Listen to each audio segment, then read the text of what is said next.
दोस्तों, मैं professor SN. Singh Maharshi Dayanand Saraswati विश्वविद्यालय अजमेर में राजनीति विज्ञान का प्रोफेसर रहा हूँ।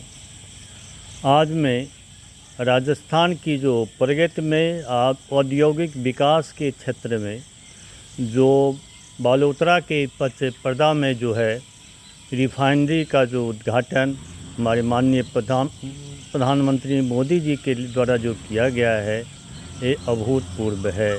इससे राजस्थान की विकास को नई बल मिलेगा और राजस्थान के जो फाइनेंशियल राजस्थान सरकार के बजट को जो रॉयल्टीज़ के रूप में, जीएसटी के रूप में काफ़ी धन की प्राप्ति होगी। और इस जो पंचपदा वाले में जो है बालोतरा, वहीं पास में ही क्रूड ऑयल भी मंगला पर जो कम्प्लेक्स से निकाले जाते हैं और जो पंचपदा तक जो पाइप से पहुंचाया जाता है वहीं रिफाइन होगा। जब पेट्रोलियम क्रूड ऑयल से पेट्रोलियम को निकाला जाता है तो उससे जो पेट्रोल भी, डीजल भी और नेफ्था वगैरह भी, औद्योगिक और गैस भी निकलते, 6-7 तरह के प्रोडक्शन होते हैं। और अभी जो प्रारंभ हो रहा है, जो आज से हुआ है, उसमें जो पेट्रोल और डीजल तो होंगे ही और साथ में जो गैस का भी उत्पादन वहाँ किया जाएगा। और मैक्सिमम जो ऑयल वहाँ से क्रूड ऑयल जो मंगला कम्प्लेक्स से निकाला जाता है, इसका उपयोग होगा। पहले जो मंगला कम्प्लेक्स से जो तेल निकाले जाते थे, डीलिंग करके निकाले जाते थे, जो क्रेन इंडिया का था, बाद में जो वेदांता वालों का था, हो गया अनिल अग्रवाल के ग्रुप का था, वहाँ से इन क्रूड ऑयल को जामनगर गुजरात भेजा जाता और वहाँ रिलायंस की जो है रिफाइनरी में इसको रिफ़ाइन किया जाता था। तो इस तरह की प्रक्रिया में कई बार 700-800 किलोमीटर के दूरी में था और तेल को बड़े गम पाइपलाइन के द्वारा वहाँ पहुँचाया जाता था। उससे राजस्थान को जो है रॉयल्टी के रूप में तो कुछ पैसे मिलते थे। पहले तो शुरू में काफ़ी अच्छे मिलते थे, 12-13 में तो 6,000 करोड़ मिले। बाद में कुछ रॉयल्टी के रेट कम होने से केवल वो क्रूड ऑयल के रॉयल्टी के रूप में ही पैसे मिलते। उसके जो प्रोडक्शन से जो पैसे होते थे, पेट्रोल, डीजल वगैरह गैस बनते, उस पर जो वैट होते, जीएसटी होते, उसका फ़ायदा राजस्थान सरकार को नहीं होता था। राजस्थान की जनता उससे लाभान्वित नहीं होती थी। अब जो रिफाइनरी यहाँ प्रारंभ हो गया है तो क्रूड ऑयल की रॉयल्टी भी सरकार को देगी, राजस्थान सरकार को मिलेंगे और उससे रिफाइंड प्रोडक्ट जो बनेंगे, जो पेट्रोल, डीजल, जो गैस अभी बन रहे हैं, बाद में जो और भी प्लास्टिक वगैरह के सामान बनेंगे, उस पर जो जीएसटी वैट लगेंगे, टैक्स आएंगे, वो भी पैसा राजस्थान सरकार को मिलेगा।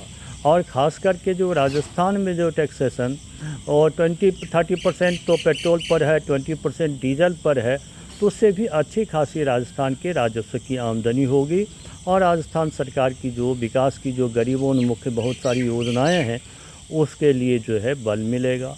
और राजस्थान का जो स्टेट फाइनेंस जो डिफिसिट में है, उसमें भी काफ़ी राहत होगा।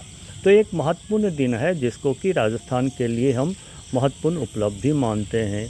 और इस दिन जो है राजस्थान के जो अभी वर्तमान मुख्यमंत्री भंवर लाल शर्मा जी को रहने का मौका मिला। प्रधानमंत्री मोदी जी भी थे, लेकिन उससे पूर्व भी इसके साथ में यदि हम कड़ी जोड़ें तो कई प्रधानमंत्री और कई मुख्यमंत्रियों की जिसमें योगदान है। अटल बिहारी वाजपेयी जी भी प्रधानमंत्री थे और राजस्थान के यशस्वी मुख्यमंत्री जो स्वप्नदर्श था, जिसने जो वहाँ अंत्योदय का कार्यक्रम दिया, भैरव सिंह शेखावत, उन्होंने इसकी कल्पना को किया। और जो वाजपेयी जी की सरकार के समय में वहाँ उसकी खोज के लिए भी अनुमति दिया और क्रेन इंडिया के द्वारा वहाँ तेल का खोज प्रारंभ किया गया। 2004 में वो तेल मिला, उस समय वसुंधरा राजे थी मुख्यमंत्री, जैसे उनको मिला। और जो है उसके जो उत्पादन कैसे हो, उसकी जो कहाँ भेजा जाए, नहीं भेजा जाए, पाइपलाइन कहाँ बने, जामनगर जाए, भटिंडा जाए, काफ़ी विवाद चला। बाद में नज़दीक में जामनगर का डिसाइड हुआ और इसके लिए जो फिर नई सरकार जो अशोक गहलोत जी के नेतृत्व में बनी, तो उसने जो है इस पर भी उन्होंने भी ध्यान दिया। और 2009 में जब अशोक गहलोत जी मुख्यमंत्री थे, तब क्रूड ऑयल का प्रोटेक्शन जो है वहाँ प्रारंभ हुआ और जामनगर भेजा जाना शुरू किया। और उनके समय भी राजस्थान की राजस्व में इससे जो आमदनी प्रारंभ हो गया। और फिर जाकर के जो अशोक गहलोत जी की जो कर्म पूरा हुआ, उस समय में भी उन्होंने इसके लिए वहाँ रिफाइनरी का उद्घाटन ललना गांव में एक बार करवाया था मनमोहन सिंह जी के द्वारा। एक बार तो इसकी जो क्रूड के प्रोडक्शन में करवाया, सोनिया जी के द्वारा भी उन्होंने 2012 में करवाया। लेकिन उनकी सत्ता बदलने के बाद उस जो वहाँ की जो रिफाइनरी के जो काम थे उसको समीक्षा किया गया और उस समय में लगा कि जो राजस्थान सरकार की जो बर्डन कुछ ज़्यादा ही है और राजस्थान सरकार को फ़ायदा कम होना होगा मिलेगा, तो उस पर विचार किया गया। फिर वहाँ लैंड एक्विजिशन की भी समस्या आई थी। गांव के लोग जो बलौतरा में जो थे विरोध कर रहे थे, तो पंचपदा में आसानी से ज़मीन भी मिल गया और जो 56,000 करोड़ रुपए जो राजस्थान सरकार को इसके लिए जो है में से पैसे देने पड़ते, उसको इन्होंने 40,000 करोड़ का जिस पर ये खर्चे का आया, जो 16,000 करोड़ की जो रिफाइनरी लगाने की खर्चे में कमी हुई और ये खर्चे जो राजस्थान में जो उसका लगाने का काम जो HPCL जो किया हिंदुस्तान पेट्रोलियम के द्वारा 74% और 26% हिस्सेदारी जो है राजस्थान सरकार की रही, तो खर्च भी राजस्थान सरकार को देना था, तो इसको कम किया गया। तो राजस्थान सरकार पर बहुत कम पड़ा और वसुंधरा राजे ने उस पर पंचपदा के लिए जो डटे रहे और इसका उद्घाटन भी उन्होंने प्रधानमंत्री नरेंद्र मोदी जी से करवाया और उसकी जो खर्च के संबंध में जो बाद में तो कुछ बटन बने और पुनः इसका काम जो प्रारंभ किया गया 2018 से जो है इसका काम जो बड़े ज़ोर शोर से किया और एस्टीमेट था कि 2024 तक इसको पूरा कर लिया जाएगा। भले ही 2 साल देर लगा हो, लेकिन ये काम पूरा करके इस प्रोडक्शन को जो है वहाँ जो रिफाइनरी का काम को पूरा किया गया है। और वो जो क्षेत्र जो है बाड़मेर का जो क्षेत्र है वहाँ काफ़ी खुले भूभाग बालोतरा का एरिया में है। उस एरिया में मुझे जाने का मौका मिला है। विश्वविद्यालय के काम का पहले इलाका हमारे महर्षि दयानंद सरस्वती विश्वविद्यालय की पार्टी था, तो कई बालोतरा बाड़मेर उन क्षेत्रों में वो वीरान सा क्षेत्र था, तो वहाँ जाने का मौका मिला। ईश्वर की कृपा जो उस क्षेत्र में जो जहाँ बालू ही बालू थे तो कच्चे तेल मिल गए और उस क्षेत्र की जो विकास की संभावनाएं बढ़ी। अब जब इस तरीके से जो और उद्योग शुरू हो रहे हैं तो तरह तरह की जो सुविधा फैक्ट्रियाँ बनेंगी और फैक्ट्रियों के लिए आसानी से ज़मीन उपलब्ध हो पाता। कई जगह तो ज़मीन नहीं मिलने के कारण फैक्ट्री नहीं पल पाते, वहाँ भी है। और रोड संचार के लिए भी बहुत अच्छी व्यवस्था है। जामनगर से लेकर के जो भटिंडा तक का वाला भी जो अमृतसर वाला रोड में भी है, वो कनेक्टिंग रोड भी बने हुए हैं और एयर कनेक्टिविटी भी है। जैसे जोधपुर में भी आज भी एक नए टर्मिनल का प्रधानमंत्री ने उद्घाटन किया, तो वेल कनेक्टेड जगह पर है और ज़मीन की कोई समस्या नहीं है, अतः वहाँ जो नए नए विकास होंगे। और सरकार ने भी बलौतरा के आसपास रिफाइनरी के आसपास 100 किलोमीटर के दायरे में रेडियस में जो तय किया है ये यहाँ विभिन्न इंडस्ट्री लगाए जाएंगे। और राजस्थान सरकार के द्वारा भी प्रपोज किया जा रहा है जो पेट्रोकेमिकल के कई हो।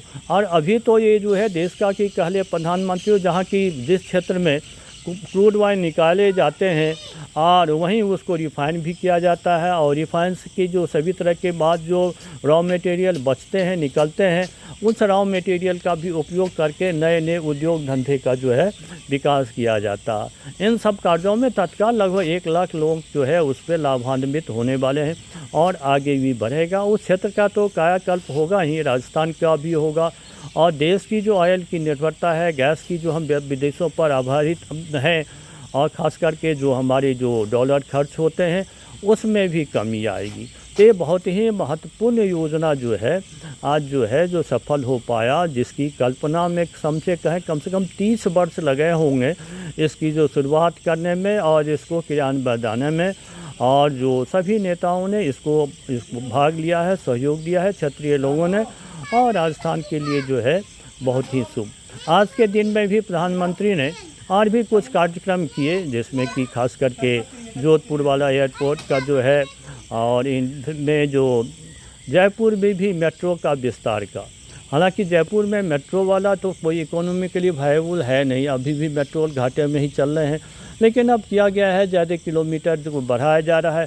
हो सकता है कि इसका कैचमेंट एरिया जहाँ से पैसेंजर मिले उन एरियो को यदि ये कवर करेगा तो ये घाटे का नहीं है, प्रॉफिट का होगा। लेकिन वो जयपुर शहर के लिए सौभाग्य की बात ही ऐसे। अब प्रत्येक ज़िलों में नए नए तरह के जो काम के लिए भी उन्होंने प्रधानमंत्री महोदय ने इसमें राजस्थान को सहयोग दिया है और सरकार जो है अपने विकास के काम में है। राजस्थान में अभी जो पिछले बार उन्होंने प्रधानमंत्री ने अपने भाषण में भी उल्लेख किया कि जो जल बंटवारा के संबंध में हरियाणा और बीजेपी में एक सम्मिलित सरकार है, बीजेपी की सरकार है, और अभी आसानी से समझौता हो गया है कि जो यमुना की जो सरप्लस पानी होते हैं बरसात के दिनों में, उस पानी को राजस्थान में सकावटी क्षेत्र में भेजा जाएगा। अब इसके लिए डैम और पाइपलाइन वगैरह का इंतजाम जो है करने का काम है। राजस्थान को लिए मोदी जी ने आज भी बताया कि जब वे मुख्यमंत्री थे तब उन्होंने नर्मदा के पानी को जो है यहाँ लाने के लिए भी अपनी पूरी छूट दे दी, और जो राजस्थान में जो है भी जैसलमेर बाड़मेर वगैरह तक भी जो नर्मदा के जल को पहुँचा, तो केवल ये हुआ कि उस समय में दोनों जगह बीजेपी की सरकार थी, और अभी जो वही हरियाणा और राजस्थान के बीच में हुए उससे भी ज़्यादा विकसित होगा। और इसके अतिरिक्त तो इस सरकार के समय में सबसे एक और भी महत्वपूर्ण काम है जो अभी चल रहा है, चंबल वाले जो पानी को लिंक योजना, यदि उसको भी बढ़ा दिया जाता है, बढ़ता है, तब तो जा कर के जो है राजस्थान की जो कृषि के क्षेत्र में, उस क्षेत्र में चंबल के 5-6 ज़िले हैं, उन ज़िलों में सवाई माधोपुर वगैरह, बारा वगैरह में, इस दौसा वगैरह में काफ़ी टोंक वगैरह के लोगों को, किसानों को काफ़ी लाभ होगा। वो भी महत्वपूर्ण योजना है जिस पर कि जो मुख्यमंत्री महोदय ने भी और मध्य प्रदेश की भी सरकार के द्वारा इस तरह की समझौते पर भी हस्ताक्षर किया और सुविधा दिया गया। तो एक काम भी राजस्थान के लिए जो है प्रगति का है। तो अभी राजस्थान के लिए उज्जवल भविष्य के लिए लोगों के लिए बहुत अच्छी योजनाएं जो है प्रारंभ किया गया है, और राजस्थान के जो चतुर्मुखी विकास भी संभव होगा। कारण पहले राजस्थान में कहा जाता था कि जिस क्षेत्र के मुख्यमंत्री होते थे प्राय अपने क्षेत्र के विकास करते थे। अब मोहनलाल सुखाड़िया जी काफ़ी लंबे समय तक रहे तो उदयपुर क्षेत्र का विकास हुआ, हरदेव जोशी जी आए तो बांसवाड़ा क्षेत्र का भी विकास हुआ, ये जो वर्मा जी आए तो भीलवाड़ा कोटा वगैरह क्षेत्रों में विकास हुआ। कोटा में तो बहुत सारे इंडस्ट्री आए। अशोक गहलोत जी के प्रयास से जोधपुर डिवीज़न वगैरह में भी यूनिवर्सिटीज़ बने, उद्योग का भी प्रयास किया गया। इसको भी बाड़मेर वाला में भी उन्होंने अपनी पूरी शक्ति को लगाया तो बना था। इधर गंगानगर बेल्ट में भैरव सिंह शेखावत जी वाली भी बेल्ट में शेखावती वाले क्षेत्र में भी हालांकि पानी का अभाव रहा, वो मिलिट्री रिक्रूटमेंट सेंटर रहा, लेकिन वो क्षेत्र भी विकसित होते रहा। तो राजस्थान चतुर्मुख विकास के लिए जो है बढ़ रहा है। केवल राजस्थान के जो सेंटर में था अजमेर, जो पहले का राज्य का दर्जा था, लेकिन इसकी सारे कार्यालय वगैरह जयपुर वगैरह चले गए, तो इसका विकास की धारा में ये पीछे रह गया। और लेकिन अभी है कि राजस्थान का जब चतुर्मुखी विकास होगा तो इसका भी है। आज भी ये काफ़ी हर्ष का विषय है कि राजस्थान में जो इस तरह के महत्वपूर्ण काम हुए हैं और रिफाइनरी की शुरुआत हुई है, तो भारत के जो तेल रिफाइनरी के मामले में जो राजस्थान भी जो है अग्रणी होने जा रहा है। तो इसके लिए राजस्थान की जनता और सरकार को बधाई। मोदी जी ने भी एक महत्वपूर्ण काम को अपने हाथ में लिया और इसे पूरा किया है। धन्यवाद साथियों।